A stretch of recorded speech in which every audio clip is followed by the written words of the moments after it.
Imagine waking up one morning and discovering that the safest borrower on earth had quietly bounced a check. Not a struggling corporation, not a shaky government in crisis, but the United States. One missed payment on its debt. One Treasury bill that doesn't get paid when it is supposed to. On the surface, it might look like a technical glitch, the kind of bureaucratic hiccup that gets smoothed over in a press conference. But underneath, in the wiring of the global financial system, alarms would go off everywhere. Within 48 hours, markets around the world would begin to lock up. Banks would hoard cash. Trading desks would stop trusting the prices on their screens. The dollar, the currency the world uses as its measuring stick, would no longer feel like a fixed point. It would feel like something that can move, suddenly and violently. And the reason is simple. What we call U.S. debt is not just America's tab. It is the scaffolding that holds up modern finance. Your savings account, a pension fund in Europe, a trade deal in Asia, all of them rest, in one way or another, on the assumption that the United States always pays what it owes. To see how we reached a point where a single country's IOUs became the world's foundation, you have to rewind more than 2 centuries. In 1790, the United States was brand new and already broke. The revolution had been won, but the victory came with a pile of unpaid bills. Wages owed to soldiers, bonds sold to citizens, and loans from foreign allies. The young republic looked, from a distance, like just another unstable experiment that might collapse under the weight of its war debts. Most governments in that position eventually defaulted. They would refuse to pay, or they would inflate their currency, or they would simply drag out repayment until the old promises faded away. America's first Treasury Secretary, Alexander Hamilton, chose a completely different strategy. He decided that the way to become strong was not to escape the debt, but to lean into it. Hamilton's insight was blunt, but brilliant. If the federal government could demonstrate that it always honored its obligations, its promises would become valuable in their own right. Debt, managed responsibly, could create a class of investors who had a direct financial interest in the success of the new government. Instead of seeing creditors as a burden, Hamilton saw them as partners. Under his plan, the federal government took on the state's Revolutionary War debts, issued new federal bonds, and committed to paying interest in full and on time. There was nothing magical about these bonds. They were just printed certificates. Their power came from the idea that this particular government would not tear up its IOUs whenever it became politically convenient. In a world used to kings and emperors suspending payments, that was unusual. Gradually, the strategy worked. Creditors who had once doubted the survival of the United States began to seek out its bonds. European financiers discovered that American debt, while young and untested, behaved in a remarkably boring way. It kept paying. Boring is gold in finance. The more predictable those payments looked, the more attractive U.S. obligations became as a safe place to park wealth. That trust became an invisible engine behind America's growth. Throughout the 19th century, waves of borrowing financed canals, railroads, ports, and factories. The government took on debt to build infrastructure. Private companies issued their own bonds, priced relative to the safety of U.S. government securities. By the 20th century, this pattern was entrenched. When the New Deal expanded social programs and built dams, it leaned on borrowing. When the U.S. fought World War II, it issued mountains of war bonds. Again and again, big projects were paid for, not just with taxes collected now, but with promises to pay in the future. By the mid-1900s, those promises were no longer just about America's internal development. They were shaping the fabric of the global economy. In 1944, as World War II neared its end, representatives of 44 nations gathered at a conference in Bretton Woods, New Hampshire. Their mission was to design rules that would prevent the kind of chaotic currency collapses and trade wars that had deepened the Great Depression. The agreement they produced put the United States squarely at the center. The dollar would become the main global reserve currency, and it would be convertible into gold at a fixed price. Other major currencies would peg themselves to the dollar, which meant that as long as the U.S. held its promise to turn dollars into gold on demand, the entire structure could function. In practice, the plan asked the world to trust the United States more than any other country, to trust its institutions, its legal system, and its willingness to honor both its gold commitments and its debts. At that time, trusting America seemed like a safe bet.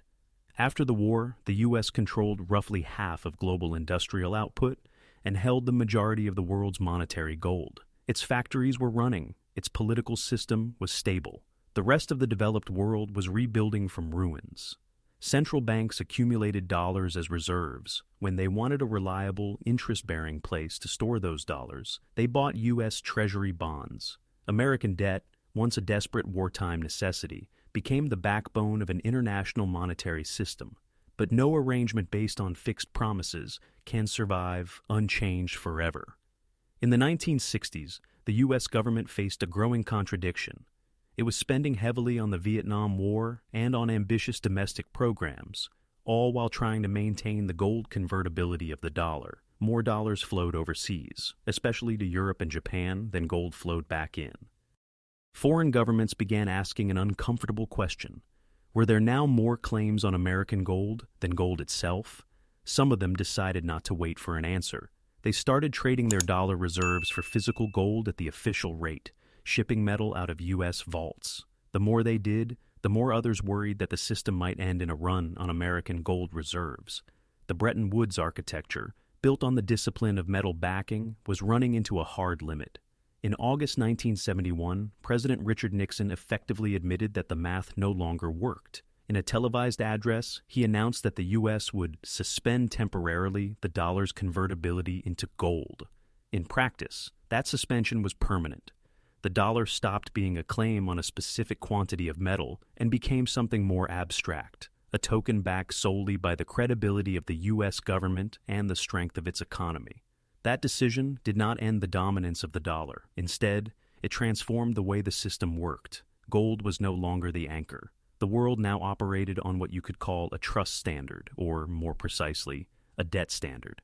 The ultimate asset was no longer a bar of metal locked in a vault, but a digital entry on a balance sheet, a U.S. Treasury security. As long as investors believed that Washington would never miss a payment, those securities could function as the bedrock of global finance. Over the next few decades, that belief hardened into habit. Treasuries became the closest thing to risk-free that markets recognized. Banks used them as top-tier collateral in overnight lending. Large investors used them as a safe counterweight to riskier holdings.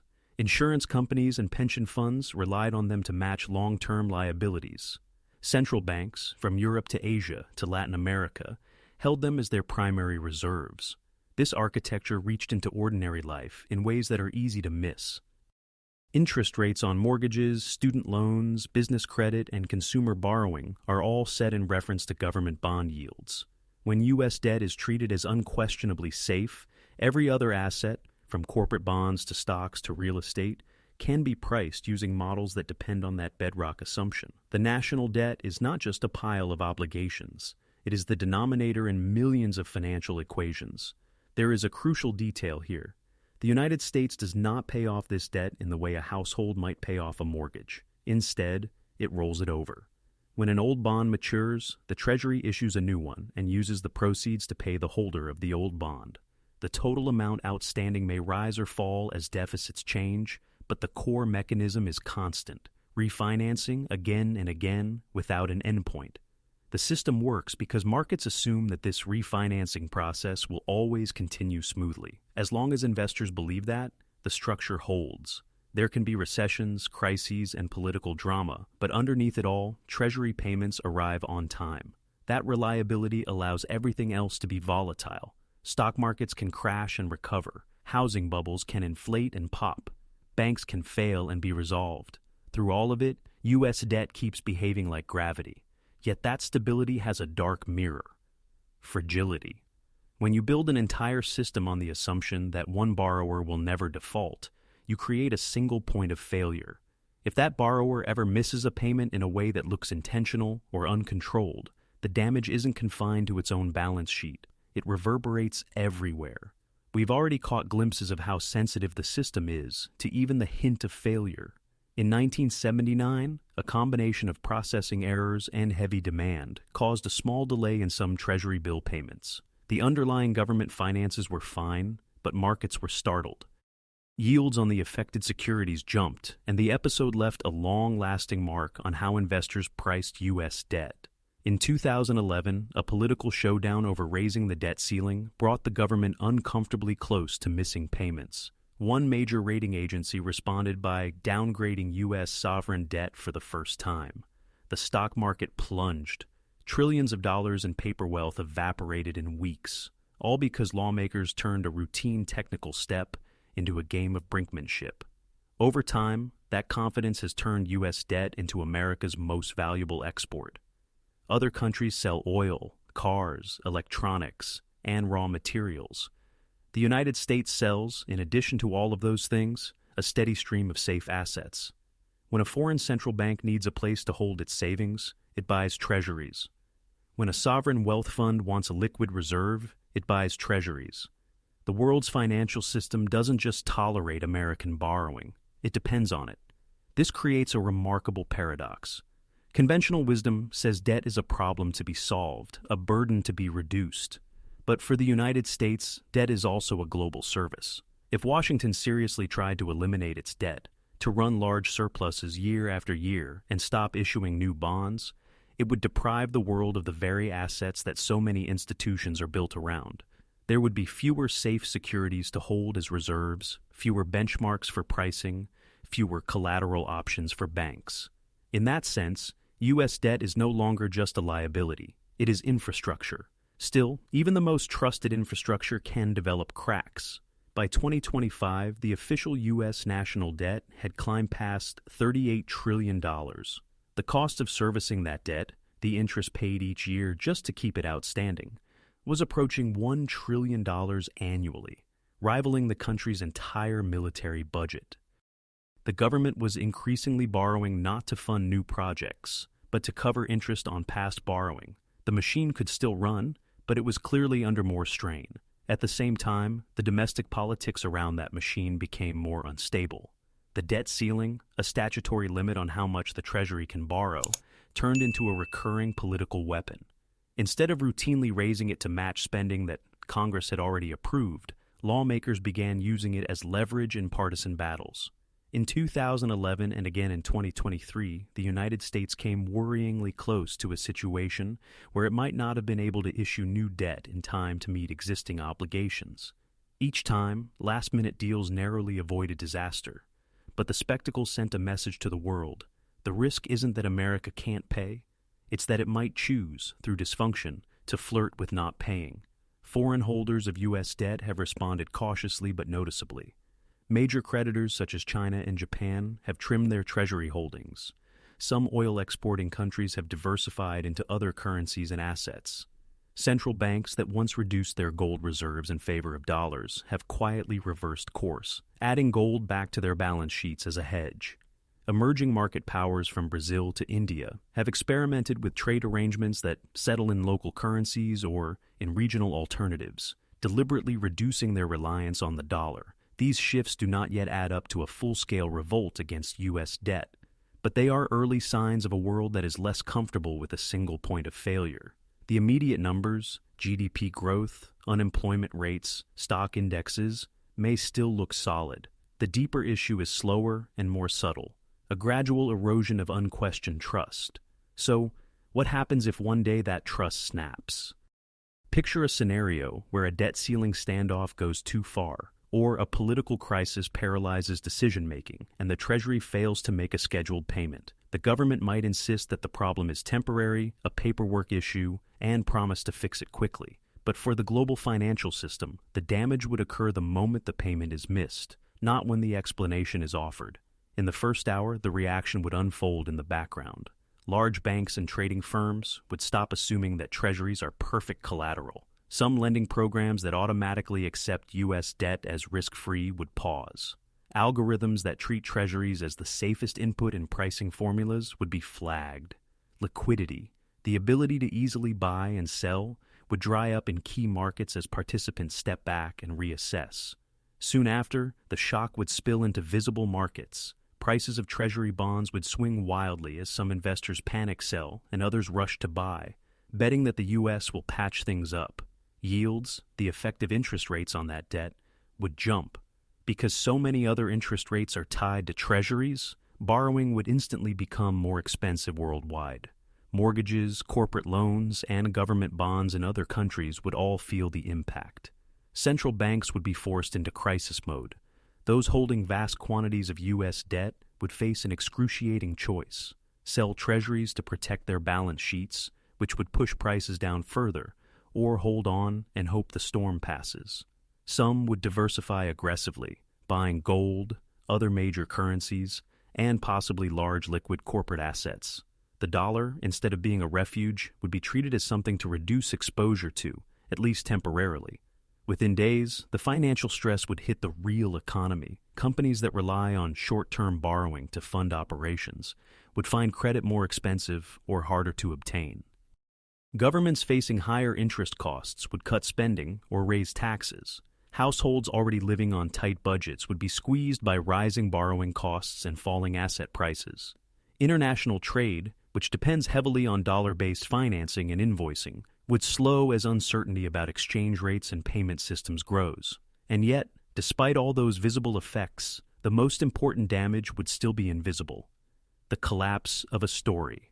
For generations, the guiding assumption has been that U.S. government debt is the bedrock on which everything else sits. A missed payment, even if later cured, would shatter that narrative.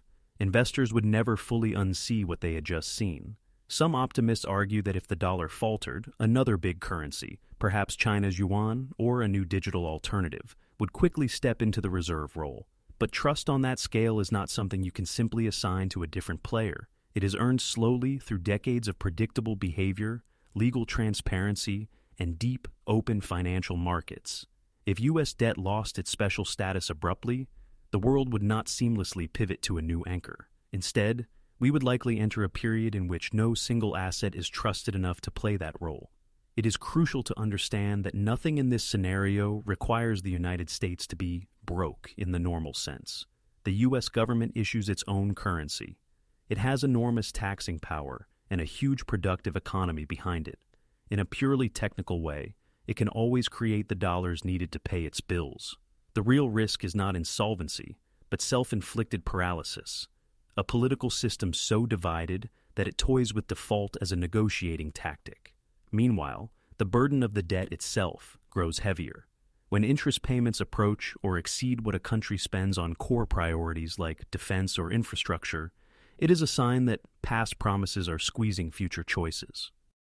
Governments facing that squeeze are tempted to take the easy way out, borrow more, push the problem forward, and hope that growth or inflation will make the numbers easier to handle later. That pattern is common in the late stages of powerful states. History is full of warnings.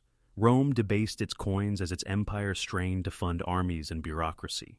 Britain, after financing 2 world wars, slowly lost the pound's status as the anchor of global finance. In each case, the story that this money is safe held until it didn't. Once faith cracked, no amount of symbolism could fully restore it. A true default on U.S. debt would be more than a financial accident. It would be a turning point in the way the world organizes value. For nearly 80 years, the global system has been built around one overwhelmingly important idea: that American promises will be honored. That idea lets nations hold their savings in dollars, lets companies raise capital cheaply, and lets individuals treat the numbers in their bank accounts as something stable. If that idea dies, the replacement will not be a clean, orderly successor. It will be fragmentation, improvisation, and higher costs for everyone. Even if the nightmare scenario never arrives, the direction of travel still matters. Each contentious debt ceiling fight, each dramatic headline about running out of money, each uptick in interest costs chips away at the old certainty. Investors adapt, central banks hedge, governments design workarounds. Quietly, the world becomes a little less centered on Washington.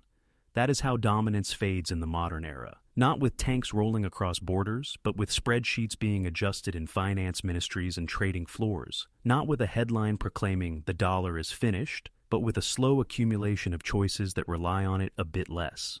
By the time the change becomes obvious, much of it will already have happened. The scary part is that this outcome is not inevitable. It is a choice. The United States still has the capacity to manage its finances sustainably and to treat its debt not as a political bargaining chip, but as a core strategic asset. It can still reinforce the trust that makes its currency and its bonds central to the world. But doing so requires recognizing a simple, uncomfortable truth. The U.S. built its financial power on a paradox. It accumulated an enormous pile of debt, yet convinced the world that this debt was the safest asset in existence. The arrangement works only as long as everyone believes the story. For now, they still do. Treasuries still sell, the dollar still dominates, default still seems unthinkable. But belief is not an inexhaustible resource. A country can burn through it by treating its obligations casually and its institutions carelessly. If the day comes when the United States either cannot or will not pay what it owes, whether through political paralysis or deeper breakdown, the consequences will go far beyond bondholders taking losses. It will be a default on the narrative that has structured global finance for generations. Because beneath all the complex instruments and clever jargon, the world's economy runs on something very fragile, the shared conviction that certain promises are good. Money is just a way of keeping score of those promises. And trust, especially the trust placed in U.S. debt, is the one thing that no printing press can manufacture once it is gone.